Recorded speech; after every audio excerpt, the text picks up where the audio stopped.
सोहेल साहब, पिछले जून से लेकर सितंबर के पहले हफ्ते तक स्टेट बैंक ने 1.2 अरब डॉलर्स मार्केट में फेंके। इसके अलावा भी कई इक़दाम किए गए रुपए की कदर में इस्तेहकाम लाने के लिए, लेकिन फिर भी ये मुमकिन नहीं हो सका है। क्या वजह है इस कोशिश में नाकामी की? पाकिस्तान एक इंपोर्ट कंट्री है जहाँ पे हम बहुत ज़्यादा चीज़ों को इंपोर्ट करते हैं, और आपने देखा होगा कि जो इकोनॉमिक रिकवरी दुनिया में आई है उससे ग्लोबल कमोडिटी प्राइसेस बहुत ज़्यादा बढ़ गई हैं। ख़ास तौर से तेल की कीमत, ब्रेंट ऑयल 3 ईयर हाई चला गया है, $80 हो गया है। दूसरी जानिब हमारी इकोनॉमी भी रिकवरी फेज़ में है, और हुकूमत ने ग्रोथ बढ़ाने के लिए जो इक़दाम किए, जो स्टिमुलस दिए, उससे डिमांड भी बढ़ रही है। तो दो इम्पैक्ट आ रहे हैं जिसकी वजह से पाकिस्तान का इंपोर्ट बिल बहुत ज़्यादा बढ़ गया है, जिसकी वजह से करंट अकाउंट खसारा भी बहुत बढ़ गया है। एक तो इंटरनेशनल मार्केट में कीमतें बढ़ रही हैं, स्पेशली तेल की कीमत। दूसरी जानिब पाकिस्तान में डिमांड बढ़ रही है because of economic recovery and stimulus.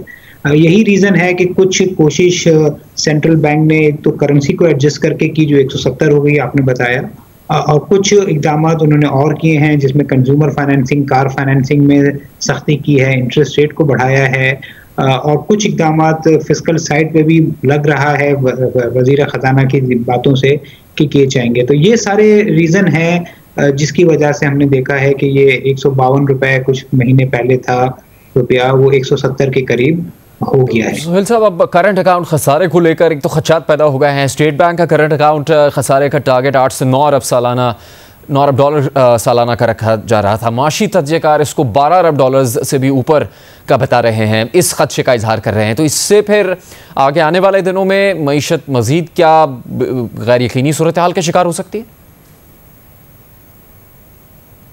अभी देखिए, इट्स टू अर्ली टू से कि क्या होगा, क्योंकि इसमें दो चीज़ें बहुत इंपॉर्टेंट हैं। एक तो इंटरनेशनल प्राइसेस जो हैं तेल की, और दूसरी कमोडिटीज़ की, जिसको प्रिडिक्ट करना ज़रा मुश्किल है। दूसरी तरफ ये है कि हुकूमत खुद और सेंट्रल बैंक कितनी टाइटनिंग करती है।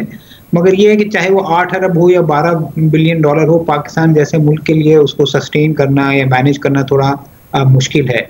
उसके लिए आई थिंक दो ही तरीके हैं, या और तो हुकूमत एक तो डिमांड को कंट्रोल करने की कोशिश करे, जो उन्होंने शुरू कर दिया है, मगर और इक़दाम की ज़रूरत है। दूसरी जानिब ये है कि ये करंट अकाउंट डेफिसिट को, चाहे वो 8, 10 या 12 हो, उसको फंड किया जाए।